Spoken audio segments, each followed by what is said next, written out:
Have you heard the news, folks? I bet you have.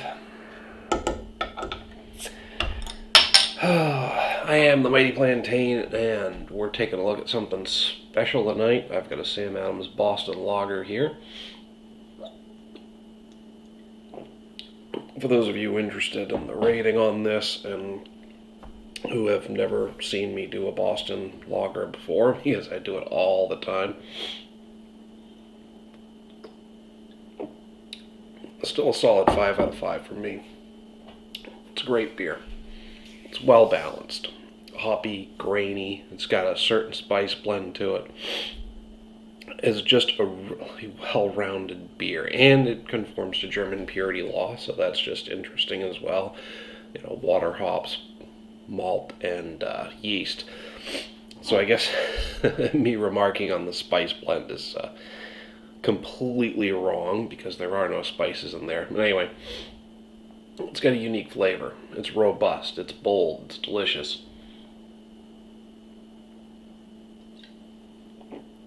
It is a perfectly well-rounded beer, and thus always a perfect 5 out of 5 for me. I will go for a Sam Boston anytime. So, pardon. Big bombshell today. Maybe some people had seen some hints or rumblings about this that I completely missed. But actually today being Thursday, this is being filmed Thursday, I'm going to post it a little earlier than I normally post my Friday videos. This should be up probably first thing in the morning, or maybe by noontime, I don't know. But the Boston Beer Company and Dogfish Head are merging. Yeah. Let's let that sink in for a minute. Two of the larger craft breweries out there, and I think the Boston Beer Company is technically the largest craft brewing company out there, are merging. Given the fact that Boston Beer Company is larger, they do a lot of contract brewing, and they're probably bringing more money to the table. I'd say it's probably not as much of a merger as it is an acquisition, but it says all the info that I've seen. I did read a letter that Sam Calagione and Jim Cook sent to Beer Advocate. You can read it for yourself. It's probably all over the internet by now. But I guess they're both at the helm. So I don't know if this is like a co-CEO situation or something like that. And a couple of other tidbits pulled out of there. They have referred to creating a company. We are building a company. And a couple of different interesting pieces of language there. I was kind of hoping this would be more like the Harpoon and Clown Shoe situation, where one brewery acquires another, but they both still operate independently, and they both create their own catalog of beers. But the language in this letter from the co-founders, or the two founders of these two different breweries, is talking about creating a company. So is it just going to be the Boston Beer Company? Are we going to see some kind of weird merger? I think Dogfish Adams sounds a hell of a lot fucking better than Sam Adams Head. Or Boston Beer Head. Dogfish Adams, patriotic pirate of some sort, maybe half dogfish, half man. Arr, I've come to bring ye some beer, so drink it or I'll eat ye. That was a horrible pirate thing. I don't know. I don't know what this is going to look like, but it seems like we're going to have one company. Again, I'm holding out hope that there will be two separate independent entities here, and that we'll see both selections of beer continue. But a lot of people have been saying for a while now that Boston Beer Company got too big, and they're doing contract branding. They do the Angry Orchard thing, and Twisted Tea, a couple of different things. They're talking in this same letter about offering hard seltzers, so I'm pretty sure one of those things actually rolls up under their contract brewing as well. So it's interesting times ahead, to be sure. But a lot of people have been talking about it. Boston Beer Company's gotten too big. They're no longer craft. I've seen statistics saying that they capture as much as 10 to 15% of the market share. But in this letter, they're talking about even combined, the two companies represent less than 2% of the U.S. beer market share. So I don't know. It depends on whose stats you're cherry picking out of there to meet your narrative. But it is, even combined, they do have a small market share compared to AB and InBev and all those other folks with the larger breweries. But people have been, I keep circling around this. I promise I'm going to address it now. People keep saying that Boston Beer Company has gotten too big. They're no longer craft. They're not innovating. To a certain extent, I am seeing this. I mean, we saw it with the Sam Adams Summer Pack this year. It was no new beers, and Sam 76 keeps getting rammed down our throats. I'm sorry, I'm just not a fan. It's a good beer, and a lot of people are in love with it. So you got to give the people what they want. Pardon. But for me personally, I don't want to see it in every damn variety pack that hits the shelves, and we've gotten 2 seasons in a row now where it's been in them. I mean, you guys spoiled us with 2 new beers in every seasonal pack for a couple of years running, and now it's the same old stuff. So, I can see the lack of innovation. Whereas Dogfish Head is constantly playing with new stuff. I mean, their ancient ales are some of the most interesting, where they'll find stuff from an archaeological dig and resurrect an old recipe as best they can, based on, chemical analysis and other forensic evidence found at the scene to determine what actually went into that brew. So they're doing some really cool stuff, and I hope they continue doing the cool stuff.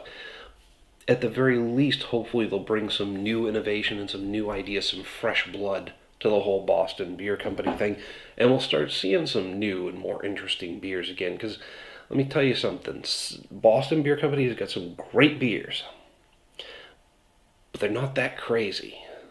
Whereas when you read some of the ingredients on the labels of the Dogfish Head stuff, I mean, outside of the ancient ales, just look at some of the ingredients they've thrown in there.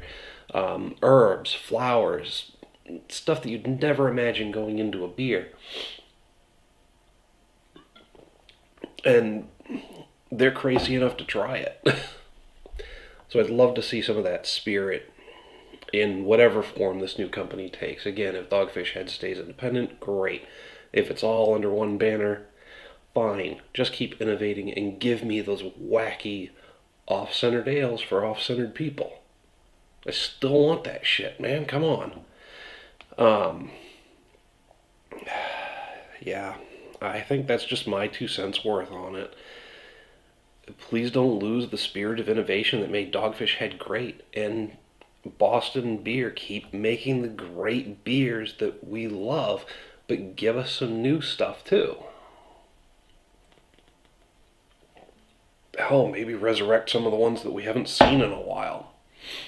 Put old Fezziwig in 6-packs during the Christmas. Anyway, we have no control as beer drinkers over what's going to happen with these 2 companies. We can only voice our hopes and dreams, and maybe a few people will watch this video and agree with me. Maybe some folks will disagree. Hit me up down in the comments, the email link down below. Let's talk about it. Let's see what we hope to have happen. Again, we've got no control. These are completely CEO-run companies. There's no sort of employee ownership or anything like that. So let's be honest, all the decisions made will be business decisions. I mean, I'm sure they're going to try to cater to their customers and give us what we want, so we got to make our voices heard. But in the long run, it's all the decisions of this new, whatever form this new company takes, are going to be business-based decisions. But hell, if we're loud enough and we cry enough, then maybe they'll give us what we want because they're afraid they'll lose their customers. I don't know. I'm going to wait and see how it all shakes out. I'm going to remain hopeful. I'm going to keep trying their new beers. I mean, hits, misses, at least it's different.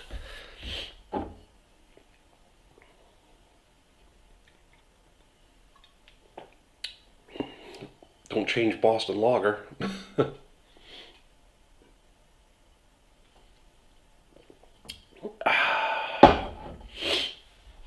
So, we've reached the end of that bottle, and I think I've reached the end of everything I have to say about this whole situation.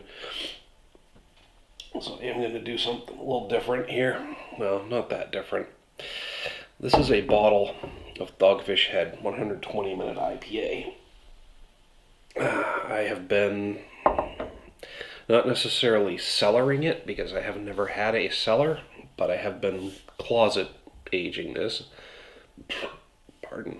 The coolest, driest place I have. And this one was originally purchased back in July of 2011. So this is from the 2011 batch of 120-minute IPA. Now, I figure I actually have another one of these. So I've got two from this year. We're about, not quite 8 years in on this one, but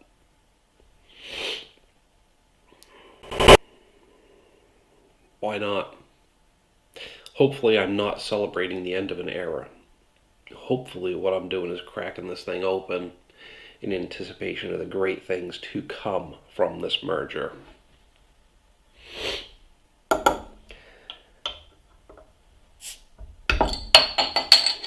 Well, too late to turn back now. Like I said, I've still got another one aging, so this one's not quite 8 years old, but, well, it might be 8 years old depending on what month it was bottled in 2011.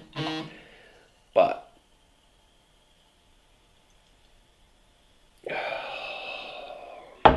do have another one, so maybe that one will make it a 10 or 15 or whatever. An Imperial IPA. I can smell it from here. Some great hoppy bitterness, but there's some odd sweet aroma to it as well. So see, if this was a channel with any sort of budget or anything, I'd be able to slam those together and have like an explosion effect come out and big sound effect saying boom, and I'd make some profound statement about the explosive news and the excitement around the merger. Yeah, I am excited. Let's not be mistaken here. I am excited about it, but I'm also nervous because, again, we don't know what this new company is going to look like. We don't know if it will be one company, but the language in the letter sent to Beer Advocate seems to indicate that it will. But then again, you've got Sam and Jim both at the head of things, so who knows? Anyway, I can repeat myself all night about that. Let's talk about this Dogfish Head 120-minute IPA. Ooh, definitely an Imperial. I'm getting a strong hint of booziness from it. I mean, it is looking a little flat, but I mean, come on. Even with a crimp cap, not a twist top, and they refuse to use twist tops, they will throw out beer that accidentally gets put in twist tops. It's going to lose some carbonation over time, so I'm not surprised about that. Very few bubbles coming up from underneath. It's quite dark, although it fades to a reddish honey color where the light's getting through, and it doesn't look so much cloudy as it looks sticky. It's almost syrupy looking. And I am getting a hint of that sweetness underneath the overwhelmingly boozy yet hoppy aroma. Now, for those that don't know, the 120-minute IPA It's an Imperial IPA. They make it once per year. This bottle, back when it was first purchased, was close to $10 for a 12-ounce bottle. Now, the reason for that being the 120-minute, and this is true of the 60-minute and 90-minute IPAs as well, the 120-minute indicates that it was boiled for that period of time, and it was continuously hopped during the boil. Now, I've never heard of any other brewery doing something like this, but they're continuously adding fresh hops to the brew during that boil phase. So that's where this gets a lot of its hoppiness, and it is definitely a beer for aging. They don't put the ABV on the label, but it typically comes in around 20%. So this, a lot of love and a lot of effort goes into this beer. What you have here is the holy grail for hop heads. This beer is continually hopped over a 120-minute boil. I almost said this earlier, but I wanted to double check. And then dry hopped every day for a month. So more fresh hops added to the fermenting brew every day for a month. So it says enjoy now or age for a decade or so. Well, we didn't quite make the decade. I'm feeling really guilty about popping this open. I think that's part of the reason why I'm stalling on drinking it. But you know what? Like I said, it's too late to go back now.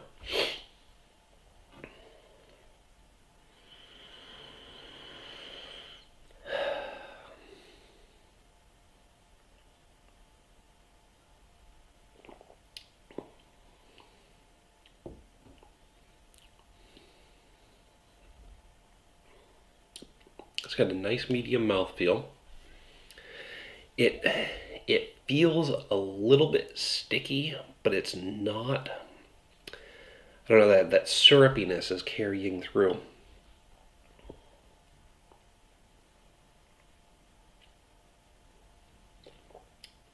I mean, it's almost like a hop wine, or like a liquefied hops. Like if you pressed the juice out of hops, this is what you'd get. So many subtle flavors. Now, I think this has actually picked up a lot of character in the aging over the 8 years, because I remember when I first popped one of these open, and I've had a few here and there in between, but the one from 2011 was my first 120-minute IPA.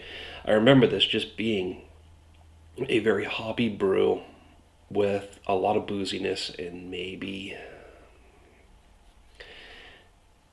a hint of the sweetness. I'm trying to cast my mind back 8 years, and it's not as easy as it was 8 years ago to go back 8 years, trust me.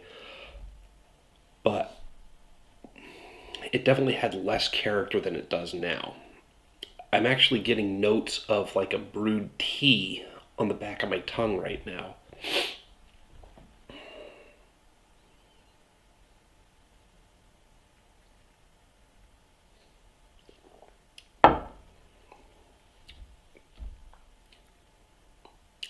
It's weird.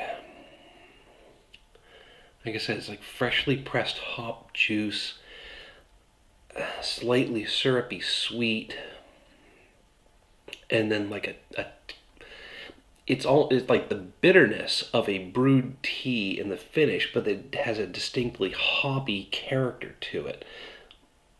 But it's so similar to the lingering bitterness of a tea. It's just wow is all I've got to say. I mean, there's a hint of the booziness that I indicated, and that's to be expected. It's probably over 20% by now. Who knows? I don't think there were any live yeast cultures making the ABV any higher over the time that it's been aging.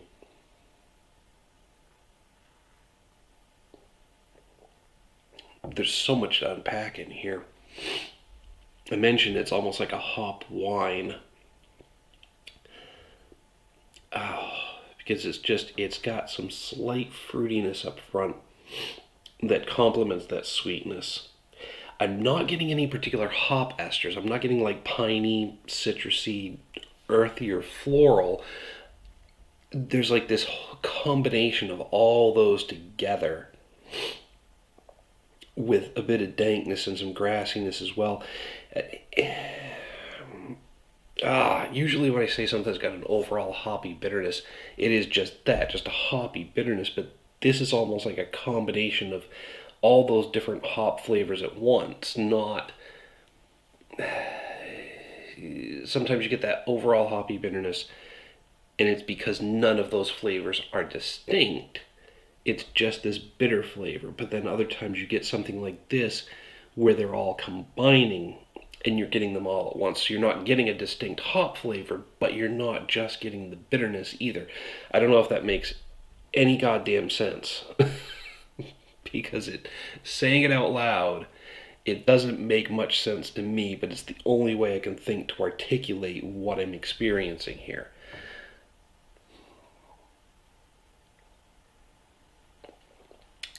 And then that syrupy texture gives way to a bit of sweetness, hint of booziness, and then this like bitter brewed tea flavor in the finish.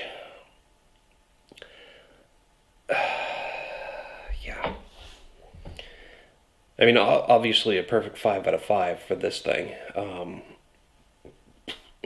Pardon, an unaged 120 minutes going to get a 5 out of 5 from me. With the complexity and the uniqueness of this, it's definitely getting the 5 out of 5. Hell, 6 out of 5, honestly. No, I'm just kidding. I couldn't pull. I'm not going to start playing those games. Sorry, my allergies are acting up, so I'm surprised I haven't sneezed yet, but I've been poking and prodding at my eyes and nasal cavity all day. I got the sniffles. But, yeah, I want to keep talking about this beer. I really do. Because it's amazing. But at the same time, I think I've really run out of anything meaningful to say. I probably ran out of anything meaningful to say 3 iterations ago, because I know I've repeated myself quite a bit. Try the regular 120-minute IPA for yourself. Get the fresh batch. Throw one in, put one in your cellar, or lacking a cellar, the coolest, driest place you can find in the house. Leave it for a few years. Unpack one at 5 years. Unpack one at 8. This one's doing great at 8 years. And leave one there for longer. Like I said, I've still got one of these 2011s that I'm going to keep in there for a little while longer. I don't know what's going to cause me to break it out, but something will someday, eventually. Hell, this one would still be sitting there if it wasn't for this merger news. But yeah, I've run out of steam, and you've probably got bored listening to me about 3 minutes ago, if that. So,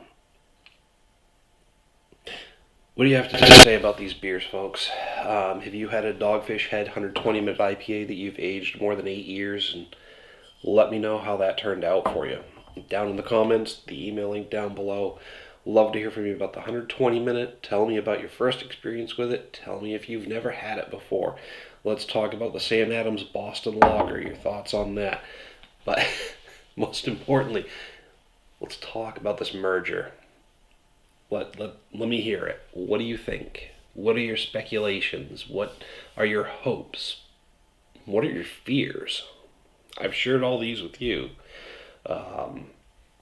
Let's talk about it, because if you're anything like me, you're hopeful about the whole thing, but there's this little niggling doubt in the back of your mind that this could be bad for everybody involved. And I don't want to give in to those little doubts, but I know they exist. So let's hear about it. Let's talk about it. We'll get through this. Hell, I'm going to try and reserve judgment and put my doubts aside until I start seeing beers come out of this company, till we start hearing more news about structure. Hell, we probably won't hear any of that. They'll probably just keep doing their thing, and I don't know. I don't know. We'll wait for other announcements. If anything new comes up, you'll hear from me. Probably hours after it's already hit the internet, but hey, I'm just one guy, a married guy who has to wait till his wife goes to bed to do any filming, so. Alright, that's it. Hit me up, email link, comments down there. While you're down there, make sure to like and share this video. Don't forget to subscribe to the channel.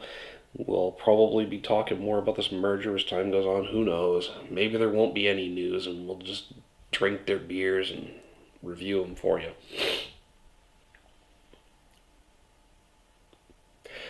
Guess that's all I've got to say. I know I've said that 3 or 4 times as well, but yeah.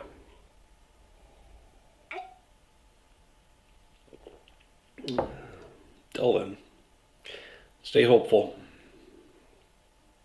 Thanks for tuning in. Cheers.